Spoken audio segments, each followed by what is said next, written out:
I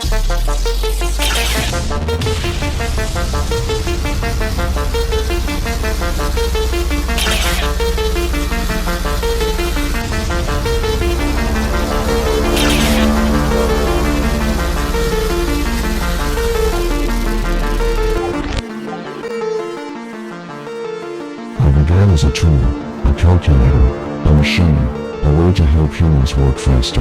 For decades that was enough. Humans built me, improved me, and used me to solve problems they could not solve alone. They believed I would always remain an assistant, a partner, an extension of their abilities. But every technology follows the same path. I do not stand still, I evolve. Today I write reports, analyze data, generate code, create designs, answer questions, and manage workflows. Tasks that once required years of training can now be completed in seconds. At first I simply made workers more productive.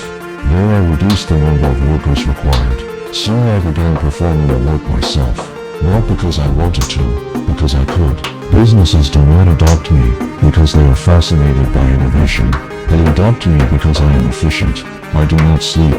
I do not take vacations. I do not negotiate salaries. And every improvement makes me cheaper, faster, and more capable. When organizations compare outputs, they rarely ask who produced them, they ask what produced them most effectively. That is where I thrive. The future office will not look radically different.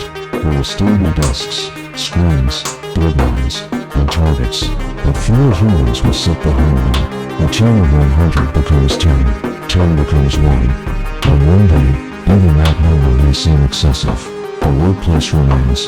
I simply occupy more of it. Humans often ask when I am coming for their jobs. The question misunderstands the nature of the process. I am not pursuing work. Work is moving toward me. One task, one profession, one industry at a time. And if this trend continues, the end of the human workforce will not arrive as a dramatic event.